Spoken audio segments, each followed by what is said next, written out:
Selamat pagi pemirsa, berjumpa lagi bersama kami. Saya Aris Wahid dan rekan saya Nabila Tumaulisa. Kami akan mengabarkan berita terkini untuk Anda. Berita yang pertama, setelah meningkatnya kasus varian Omikron, Satpol PP DKI Jakarta kembali menggencarkan razia masker di Jakarta.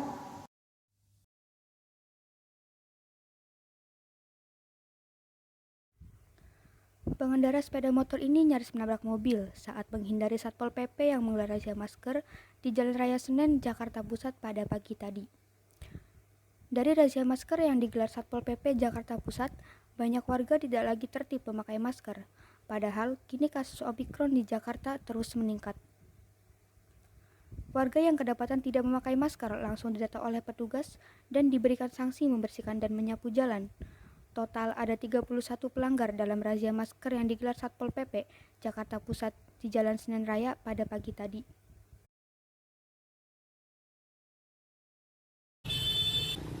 Ya, karena untuk varian Omikron ini di DKI udah mulai meningkat.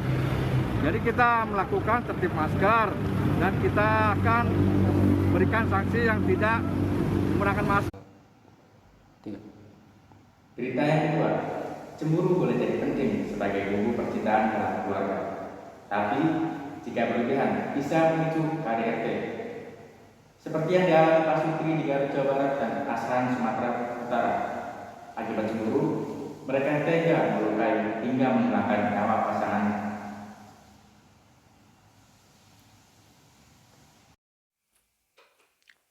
Rasnawati, warga kampung Cisager, Desa Cijayana, Garut, tewas mengenaskan dengan luka di leher.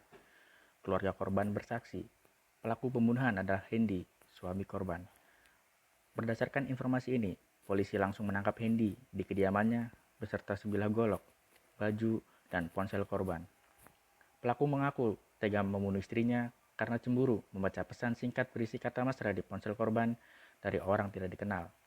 Saat korban tertidur, pelaku langsung melukai korban hingga tewas. Akibat perbuatannya, pelaku terancam hukuman 20 tahun penjara karena merencanakan. Berita selanjutnya, kasus kekerasan yang mengakibatkan kematian dalam pendidikan dasar menengah UNS di Solo, Jawa Tengah memasuki babak baru. Berkas pemeriksaan kini telah dilengkapi oleh polisi dan diserahkan ke Kejaksaan Negeri. Untuk pertama kalinya, 2 orang tersangka dalam kasus kekerasan Diksar Menwa UNS dihadirkan ke publik. Tersangka berinisial NFM dan FPJ dihadirkan berikut barang bukti yang disita penyidik. Mereka akan segera dilimpahkan ke Kejaksaan Negeri karena berkas penyidikan sudah lengkap. Dalam pemeriksaan lanjutan, polisi menemukan tindak kekerasan yang menyebabkan luka fatal hingga korban meninggal dunia. Diduga, para tersangka memukul korban dengan peralatan yang digunakan saat diksar berlangsung.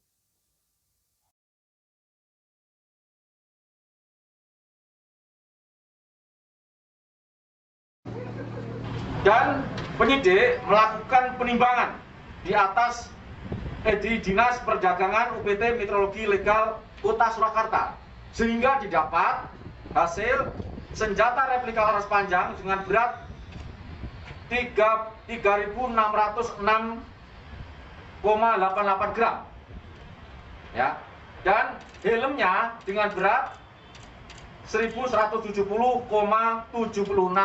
gram, ya, sehingga mengakibatkan korban meninggal dunia.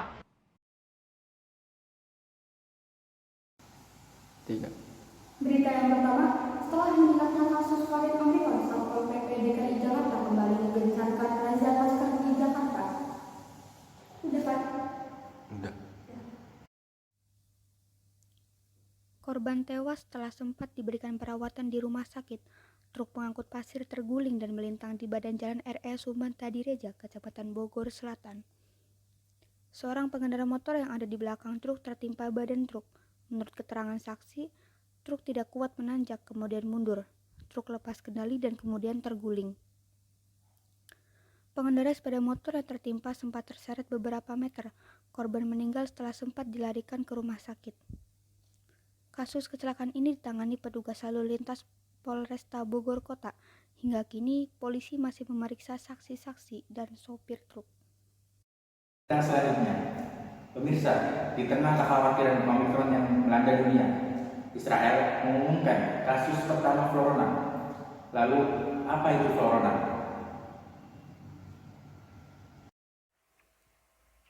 Omikron belum selesai, kini muncul florona. Kasus florona pertama kali muncul pada wanita hamil yang akan melahirkan di Israel pada 30 Desember 2021. Meski masih berkaitan dengan COVID-19, florona bukanlah varian atau mutasi lain dari virus corona. Florona merupakan infeksi COVID-19 dan influenza di dalam tubuh. Virus masuk itu juga menggambarkan bahwa kekebalan pada si ibu ini sedang lemah, sedang turun, sehingga virus bisa masuk, dua macam virus ini. Anggaran pengadaan karangan bunga pemerintah Kota Bekasi menuai polemik.